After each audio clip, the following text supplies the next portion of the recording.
نحمده ونصلي على رسوله الكريم أما بعد فأعوذ بالله من الشيطان الرجيم بسم الله الرحمن الرحيم واتبعوا ما تتلو الشياطين على ملك سليمان وما كفر سليمان ولكن الشياطين كفروا يعلمون الناس السحر وما أنزل على الملكين ببابل هاروت وماروت وما يعلمان من أحد حتى يقولا إنما نحن فتنة فلا تكفر فيتعلمون منهما ما يفرقون به بين المرء وزوجه وما هم بضارين به من أحد إلا بإذن الله ويتعلمون ما يضرهم ولا ينفعهم ولقد علموا لمن اشتراه ما له في الآخرة من خلاق ولبئس ما شروا به أنفسهم لو كانوا يعلمون ولو أنهم آمنوا واتقوا لمثوبة من عند الله خير لو كانوا يعلمون صدق اللہ العظیم۔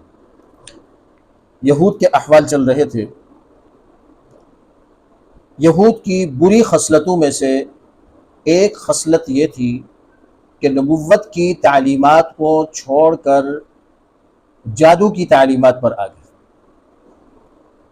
اللہ تبارک و تعالی اس آیت کریمہ میں ان کی اس برائی کا تذکرہ فرما رہے ہیں۔ واتبعوا، انہوں نے ایسی چیز کا اتباع کیا، یعنی قرآن و سنت، کتاب و سنت کو چھوڑ کر انہوں نے جادو کا اتباع کیا۔ ما تتلو الشیاطین علی ملک سلیمان، جو پڑھتے تھے شیاطین سلیمان علیہ السلام کی بادشاہت میں۔ وما کفر سلیمان علیہ السلام نے کفر نہیں کیا، ولکن الشیاطین کفروا، اور لیکن شیاطین نے کفر کیا کرتے تھے شیاطین۔ یعلمون الناس السحر، سکھاتے تھے لوگوں کو جادو۔ وما انزل علی الملکین، اور وہ جو نازل کیا گیا علی الملکین، دونوں فرشتوں پر، ببابل، بابل شہر میں، ہاروت اور ماروت ان کا نام ہے۔ وما یعلمان من احد، ان دونوں نے کسی ایک کو بھی جادو نہیں سکھایا، حتی، یہاں تک کہ یقولا، ان دونوں نے یہ کہا کہ انما نحن فتنۃ، ہم آزمائش ہیں، ہم آزمائش کے لیے، فلا تکفر، کفر مت کرو۔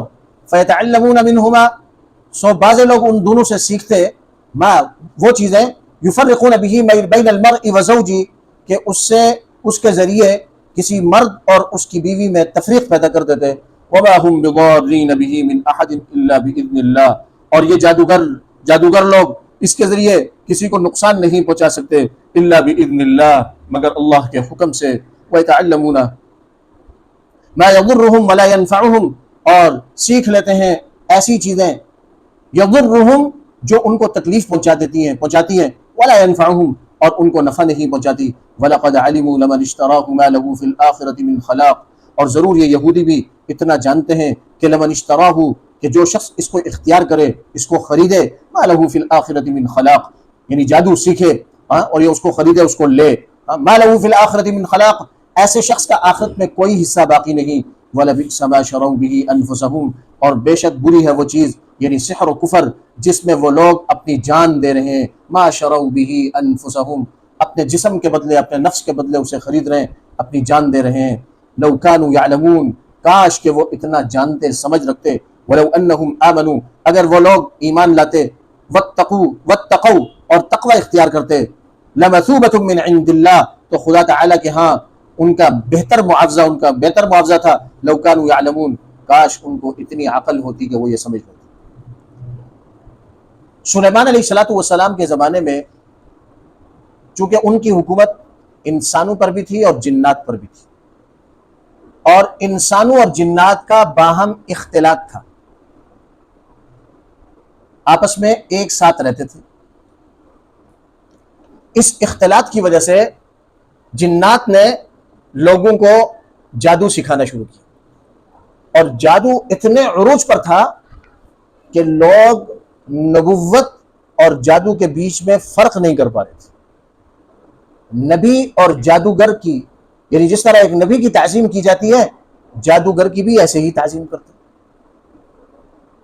تو جب جادو اپنے عروج پر آیا تو اللہ تبارک و تعالی نے، اور پھر جنات نے اور یہودیوں نے، جیسے جنات نے جس بات کو مشہور کیا کہ یہ جو جادو ہے یہ سلیمان علیہ السلام سے سیکھا ہے، اور جب سلیمان علیہ السلام دنیا سے تشریف لے گئے تو ان کا جو تخت تھا تو جنات نے ان کے تخت کے نیچے جادو کی ساری تعلیمی کتابیں ان کے نیچے رکھ دی. جب ان کا انتقال ہو گیا تو ان کے انتقال کے بعد وہ تخت جب اٹھایا گیا وہاں سے تو جادو کی بہت ساری تعلیمی کتابیں اس سے ملی.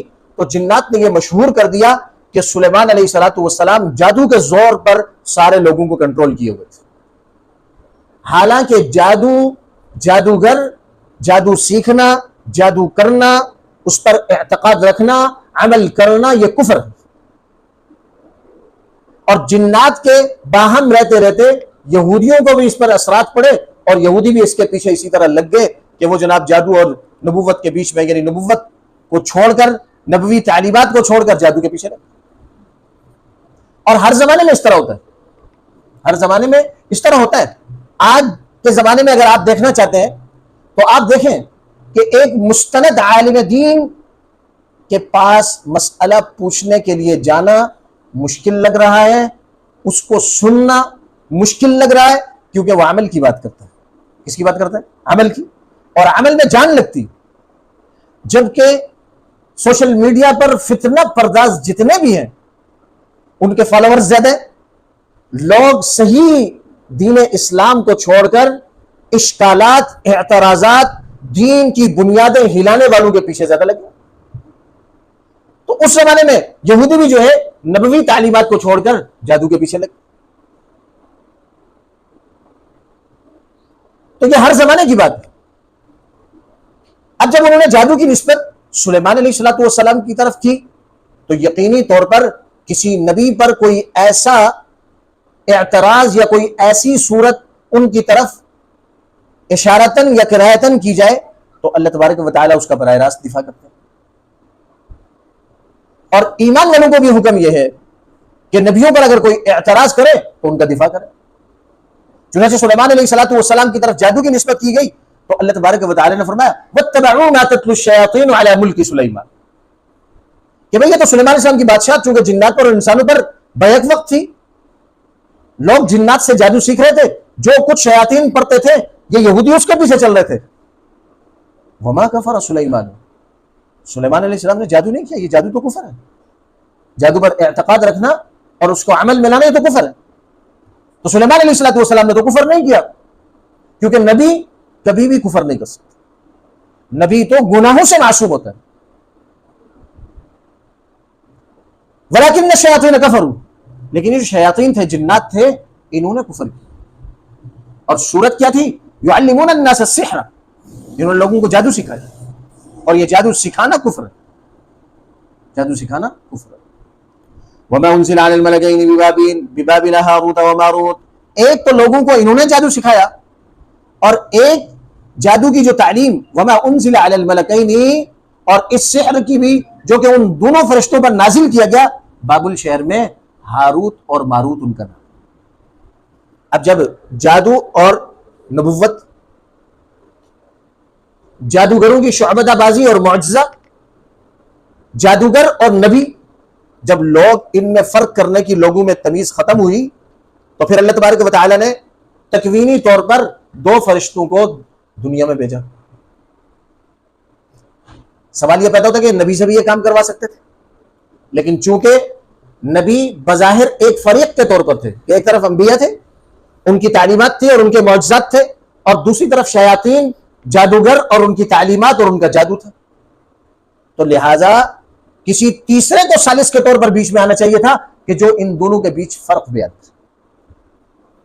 اور ویسے بھی جادو کے اصول اور فروع بتانے کے لیے انبیاء علیہ السلام سے یہ کام لیا بھی جا سکتا تھا کہ اصول یہ ہے کہ جب کفر کو نقل کیا جائے، کسی کا کفر اگر نقل کیا جائے تو اصول یہ ہے کہ نقل کفر نہ باشد، کہ کفر نقل کرنا یہ کفر نہیں ہوتا، کفر نقل کرنا یہ کفر نہیں ہوتا.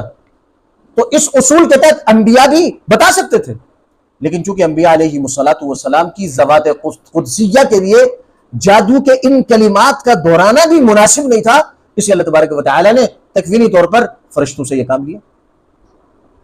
اور فرشتوں سے اللہ تبارک و تعالی تکوینی طور پر کام لیتے ہیں من حیث العموم. کچھ کام ایسے ہوتے ہیں دنیا میں کہ من حیث اپنے عموم کی وجہ سے وہ خیر ہے، لیکن تشریعی طور پر وہ ناجائز ہے. جیسے زہریلے جتنے بھی جانور ہیں ان کو بالکلیہ ختم کرنے کی اجازت نہیں ہے، ان کی پرورش، ان کی دیکھ بھال اللہ براہ راست کر رہے ہیں اور لوگوں کے ذریعے سے بھی کروا رہے ہیں. تو من حیث العموم پوری دنیا کے فوائد کو سامنے رکھتے ہوئے ان کی پرورش درست ہے، لیکن تشریعی امور کے طور پر چونکہ یہ انسانوں کو تکلیف پہنچاتے ہیں تو درست نہیں ہے. تو اسی طرح اللہ تبارک و تعالی فرشتوں سے مختلف کام لیتے رہتے ہیں.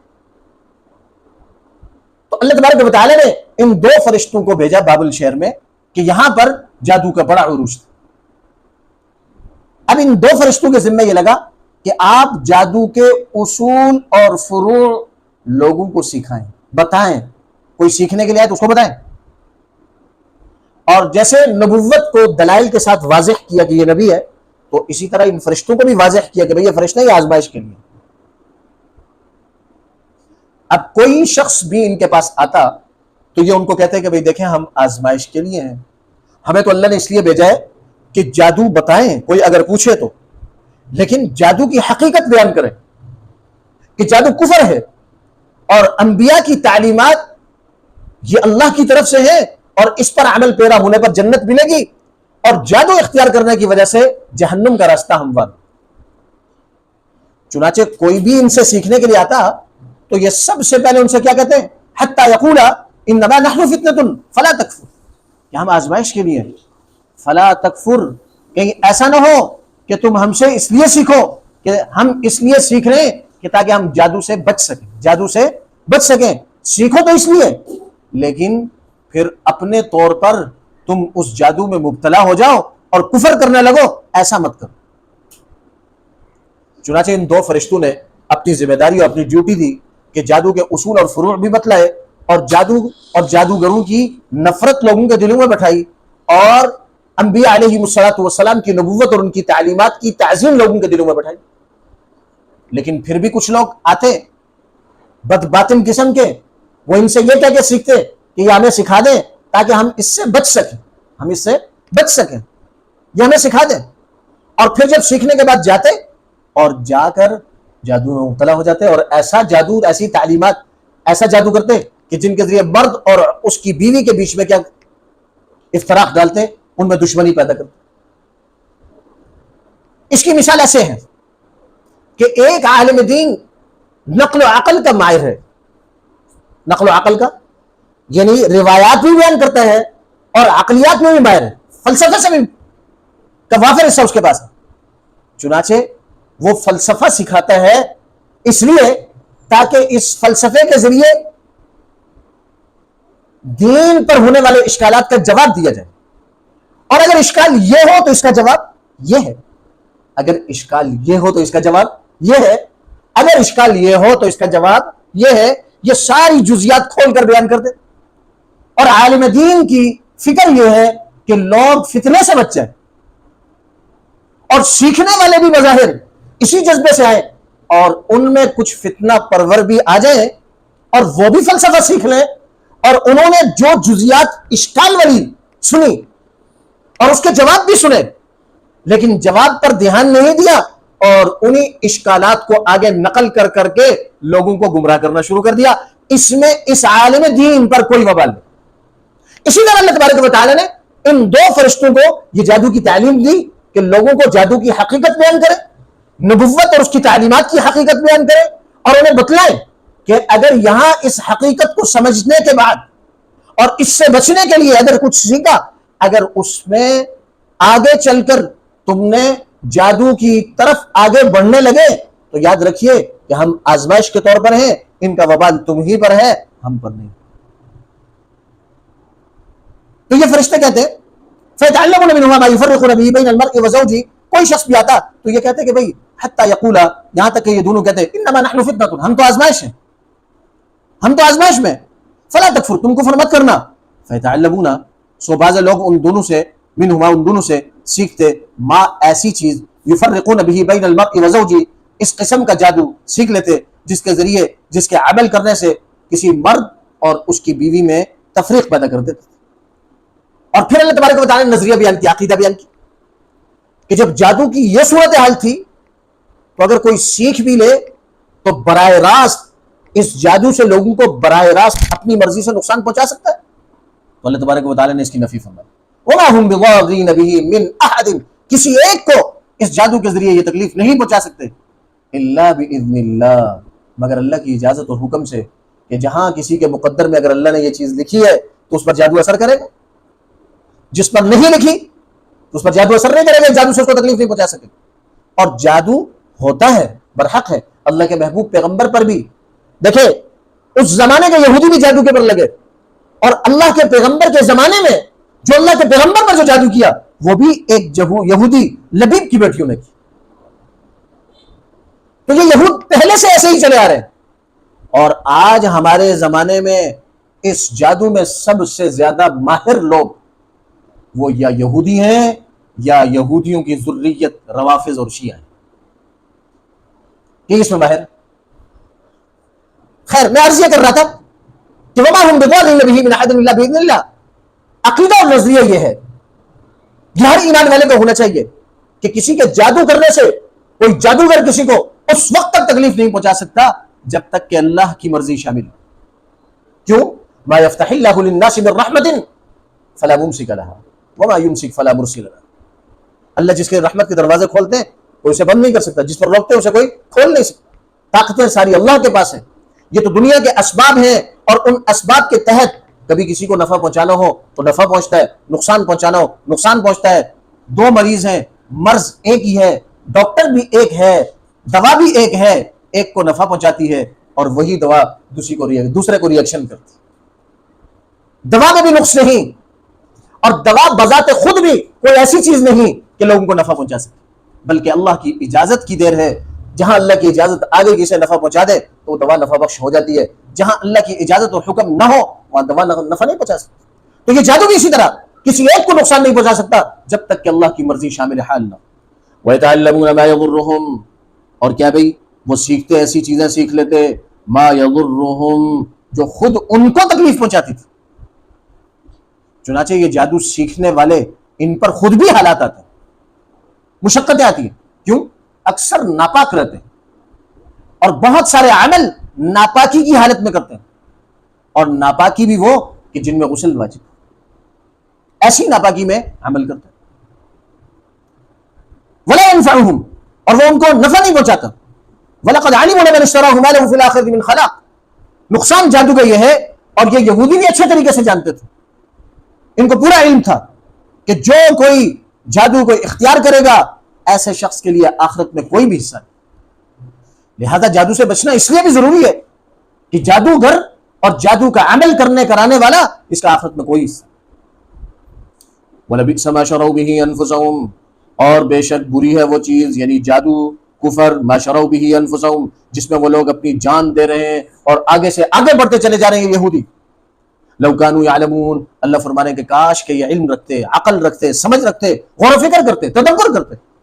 ولو انهم آمنوا، اگر وہ یہودی ایمان لے آتے، واتقوا، اور تقوی اختیار کرتے، لمثوبۃ من عند اللہ، جادو کو چھوڑ لیتے، تقوی ایمان پر آ جاتے، ایمان عمل صالح پر آتے، لمثوبۃ من عند اللہ خیر، تو خدا تعالی کے ہاں کا معاوضہ بہتر تھا۔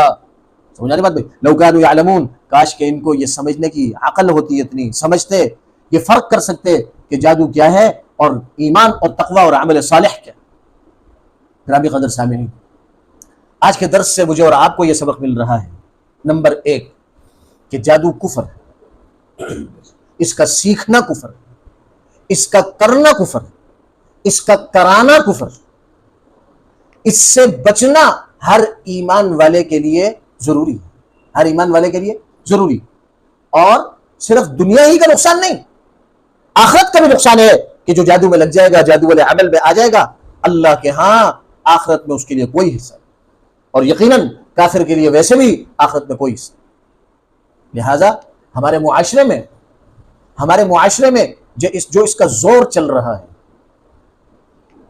اگرچہ بہت کم درجے پر ہے، زیادہ تو انسان اپنے دماغ کے اعتبار سے ہی چل رہا ہے، لیکن بہت کم درجے میں، لیکن پھر بھی لوگ جادوگروں کی طرف بھاگتے ہیں۔ لہٰذا ہمیں اس سلسلے میں اور اس حوالے سے اپنی اولاد کو، اپنے رشتہ داروں کو، اپنے محلے والوں کو اس حوالے سے آگاہ کرنا چاہیے کہ کوئی شخص اگر جادوگر کاہن کے پاس اس نیت سے چلا گیا کہ میری گمی ہوئی چیز مل جائے گی، وہ تلاش کر کے دے دے گا۔ اگر کوئی اس نیت سے کسی جادوگر اور کاہن کے پاس چلا گیا، وہ دائرہ اسلام سے خارج ہو جائے۔